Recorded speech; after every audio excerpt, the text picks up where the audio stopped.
Well, hello and welcome to Nathan's Garage. You may be asking yourself, where has he been and why is he back? Well, Singer and I have parted ways. I've talked many times about mental health on this channel, and it definitely did play a factor at the beginning of our separation, so shall we say. And then there were the factors that we shall not talk about. But for now, I'm going to be back doing this and getting this truck done. So something really important, because this channel having no action on it has been demonetized. We need likes, shares, comments, and I will be replying to all the comments on the videos and hopefully putting them out pretty quickly and getting this thing done and moving on to wilder and wackier things as always. So the reason why content stopped on the channel was it's all through employment. When I joined Singer, just really busy, hitting numbers and all that kind of stuff, and everything was great, but we're working long hours, so it definitely didn't leave me anything left over for my own builds, which, it was what it was. Having the framework of employment was really, really nice and made me feel very safe, and has its ups and its downs. The safety being its ups and the lack of freedom being its downs. And the safe part of that kind of employed framework is that if you're having a bad day, you just turn up at work, and if you're only doing 80% capacity, you're still there, you're still getting paid, you're still paying the bills. Whereas self-employed, a very different story. You're going to be 100% every day. And one thing also that, or a downside should I say, is the lack of freedom, is me realizing how good I had it before, being able to work at home, my own hours, my own creations, built to the standard I want it to be built to, in a way I want it to be built, all that kind of stuff. So we're going to be giving this a go for now, but we are going to be looking for employment opportunities straight away, and we'll see what pops up. But for now, this is it. So a bit of a recap on the project. There have been a couple other videos up until this point-ish, or this point of this video, that you can go back and have a look at. This truck is a 1970 C20 that I dragged out of the desert in Lancaster, and had many ideas of the build, shorten the frame, then figured out I didn't want to do that because I think it was an 8 lug, I think it was 8 or 6. But it had all the heavy hubs on it, which I didn't want, and then looked at the cost of swapping all that out. Plane. Helicopter. Yeah. And we're back. Looked at the cost of converting everything to 5 lug and all that kind of stuff, and it was just so unbelievably expensive that I was like, okay, it's getting frame swapped. And one thing I've not done before is I've never used genuine dash and Crown Vic floor and firewall.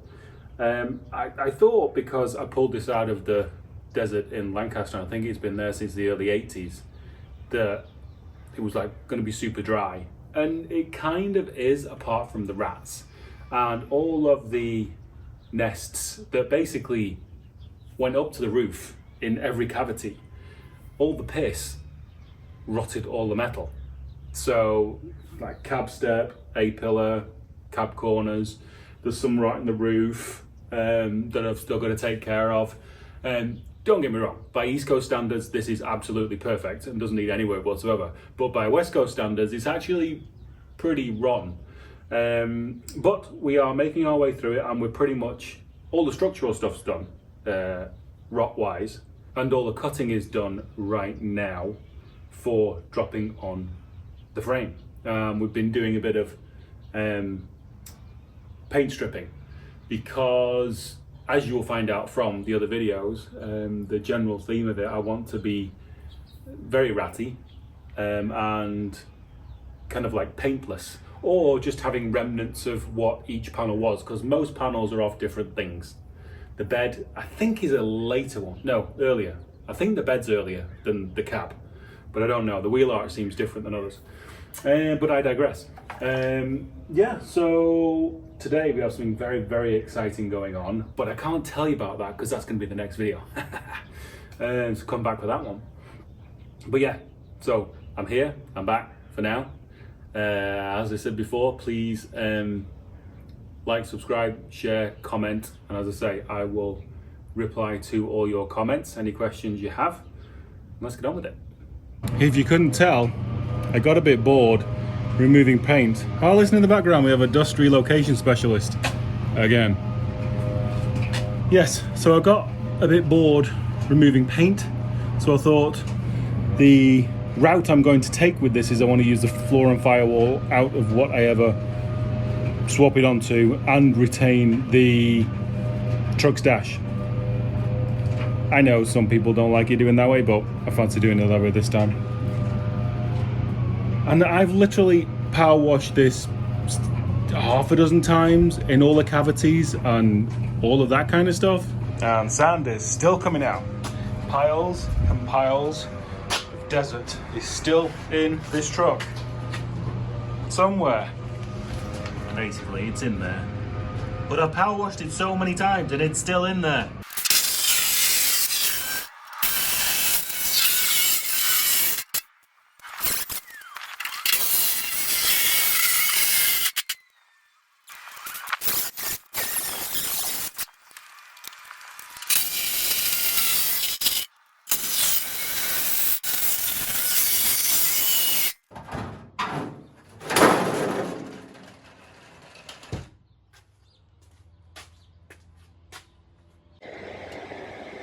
We've had definite action today. A lot of cleanup,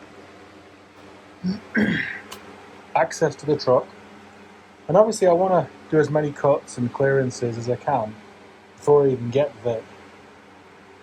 And so I thought I could see a small hole here, so I thought I'll just nibble away. Now this truck was home to a lot of wire, and we find more. With this stuff being surprisingly unfriendly, I better be good and wear some breathing stops.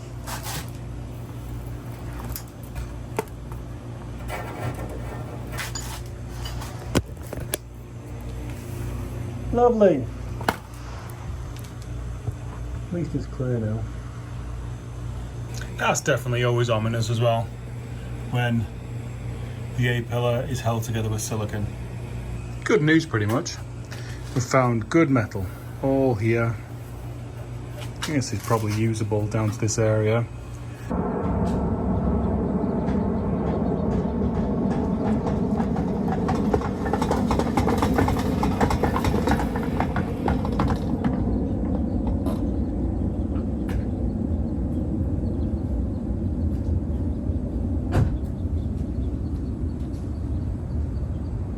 There we go. Positions changed. Never will.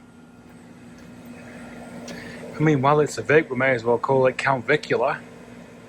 Never will Count Vicula leave or cross this line looking like that ever again. Good morning from what is turning into a scrapyard. So, what I have to do, because I'm kind of limited for space and there's just me, is to take the car apart in bits and then cut it up in bits as well. See a lot of people and they have like a tractor or something and they just lift it off, which I'm very, very jealous of. But not my situation.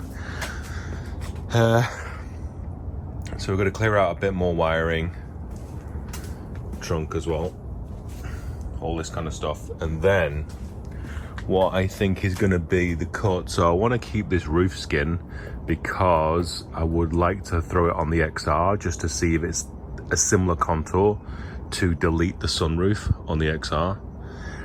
So we'll cut that out, and then I think what we'll do is we will probably do a cut around that area like that too, and then probably across the back of the roof once the skins come out, so we can just take that kind of area off next. I always forget how long it takes to take out wiring and label it. I'm desperately trying not to be lazy labeling wiring because I think I know where it goes, and I never do when I need to put it back. But we got the sunroof patch panel for the XR cut out, so now I'm going to cut here. That's already cut there. With the two wheel arches there and there.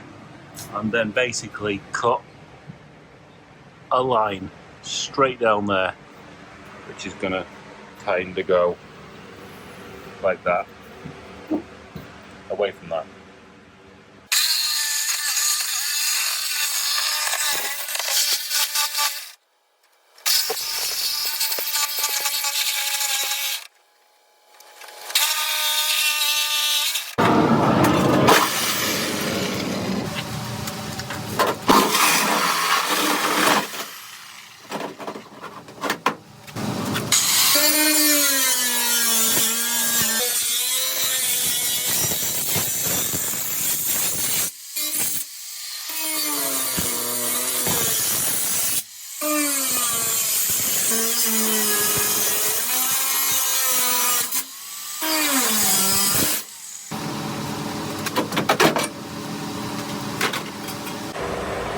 It seems my phone got terribly unhappy about the sun in the last shot.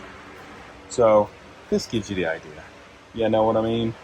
Simple cuts on the roof, double skin here, follow it through. Doesn't matter to go through the wheel well. I always take it down to here anyway. Careful of the container containing the fuel cell. Yeah, that's the struts for the tailgate, trunk, whatever. And then we've got to pull the fuel cut-off solenoid.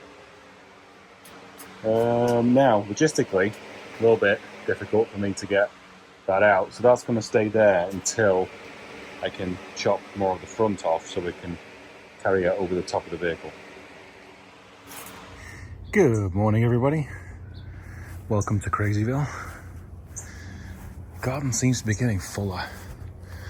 I have to work quick because Wife-tastic is being amazing. We had a really good day yesterday though. So we got B-pillars off, all the back end off, centerpiece out. The only victim was the e-brake return spring, which I'm gonna have to get. So today we have filleting the front fenders because there's loads of skins because it supports the inner wing with all the stuff on. I don't know whether I'm going to use the Crown Vic inner wings or the Chevy inner wings yet. We'll see. So we'll just fillet these out because it's a pain in the arse when moving the car around and those plastic things are all floppy. Then pull the dash, then start to fillet down the A-pillar and sills and probably lower the firewall to, where's my finger? That line there. I think that's where we're going to be going down to. What else? I think that's it. Let's get on. I was going to fillet the wing, but my workbenches have not been emptied yet, so we shall move on to a different job. Now, I aspire to do this the right way. And I really like a channel called Vehcor, V-E-H-C-O-R. He does crash repair and he drills out all the spot welds. He always does it right. I have aspiration to do that. I'm going to start doing that when I bought the kit. Let's see how long my patience lasts. Still not got around to that, but definitely got around to this. And it's weird. At work, I like the jobs that other people don't like. I just find them like a place where I can zen out. And drilling out spot welds is kind of the same. So I've got those. That panel has come out, taken that off, taken one skin off there, taken two skins off that area, taken, probably going to be, I will be taking not that rusty bit, that's going to stay, but the lip that's still there, that's going to be coming off. And then on the bottom, that one's going to be coming off. And then another skin as well. So we're going to have just the flat center part as the sill. So it'll be perfectly flat to weld to. Now, one thing that's been really interesting in doing this is This steel is so tough, hardened. It's not particularly thick, so they must harden it in a way. No idea how they do it, but it's really, really strong. And I am now aware how much strength I have to put back into this. Thinner, obviously, before I attach a cab to it. Very interesting. Didn't really realise that before. There's one guy I watch called Steve Mirabelli who does amazing work on Dodges body swaps, and he does stuff like this. He just puts so much thick steel and strength back in, and now I realise exactly why. So a few more skins have got to come off down there, and then wheel back on and possibly play with the dash. Another day down. So this is the whole filleted situation. What's nice about this is the main loom, this giant thing, runs here in this, which is really nice, and you get fender liners as well. So the plan on running this in a weighing, I'll drill out all the spot welds, clean this up, and then it's probably this is gonna go, so this top mount's gonna go. May do an L bracket to this. Already has the top mount there. So this A-pillar now took a long time, but took all the spot welds out of there. That center one as well, spot welds out of there, and then the whole sill, that's all done. Again, drill the spot welds out. Now this strengthening beam here on the F series, I could never get it to fit, but the C10 is slightly wider. It'd be really awesome if I could keep that in place, so we will have to see about that. Dash is out, and now we need to figure out how to cut along there and where to cut to. I have pedals mounted there, so I can't go onto the flat area, which is a bit of a bummer, but whatever. So yeah, so we're going to be chopping all along there-ish. Then we shall fillet the dash, get that back in, get it mobile again. Got to do the same on that side as we did to this side, which is pretty much 3/4 of a day. Got to shorten the back down, put a cross member in there. That's next on the list. Yeah. Vacuumed it as well. Looks pretty good. Alright, working our way through this side. Got to be way more careful because of the heater box. I'm going to be pulling that out anyway. Really surprised how rusty it is. There's obviously been some kind of like leak, A-pillar somewhere, windshield maybe. Look at that.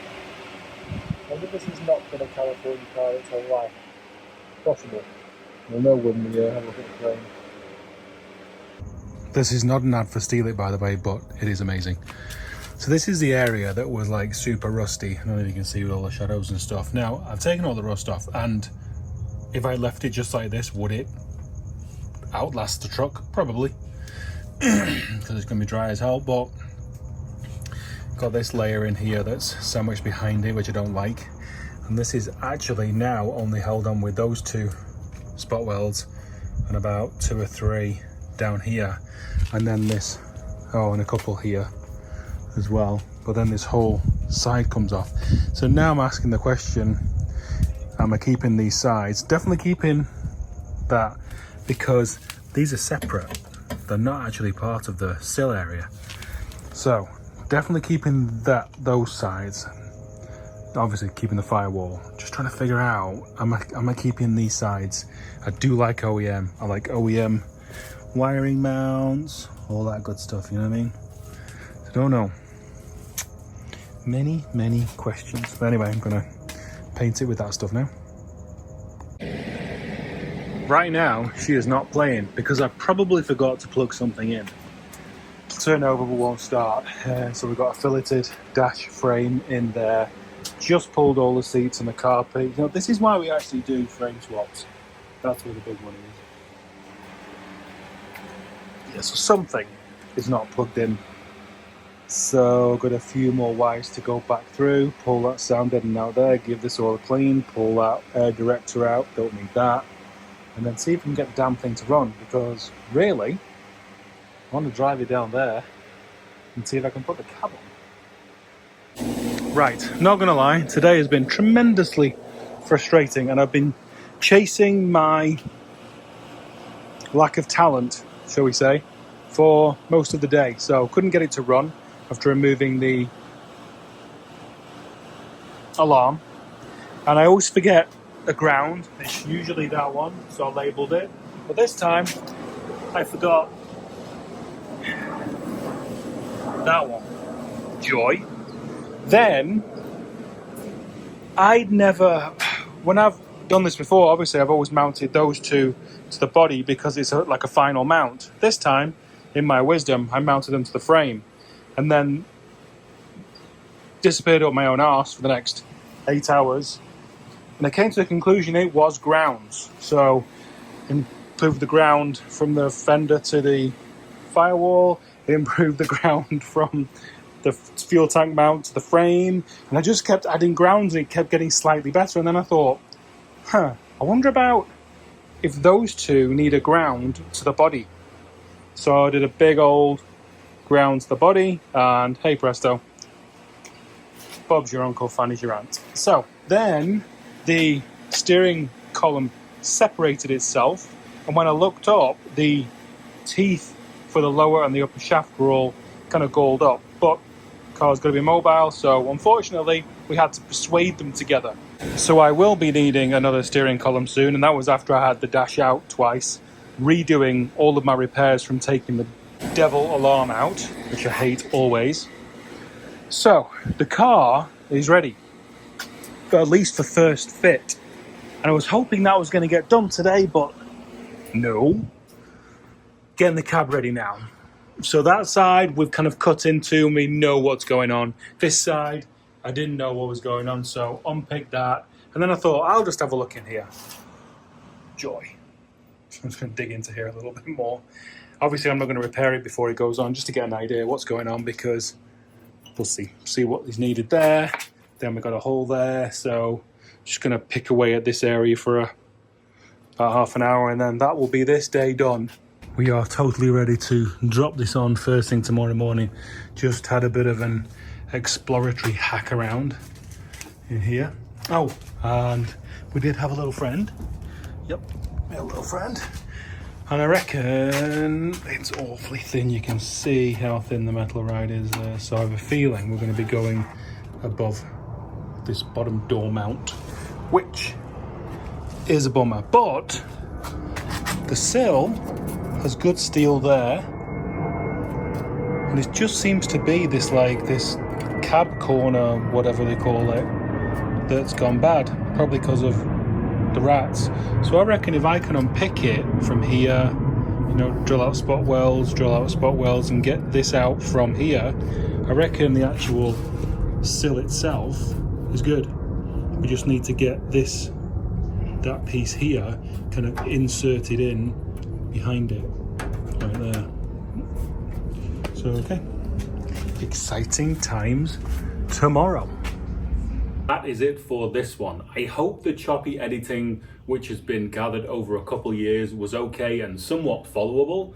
It's going to be better moving forward because we're a bit more organized with filming and timelines, and there's going to be more videos. I'm hoping 3 a week.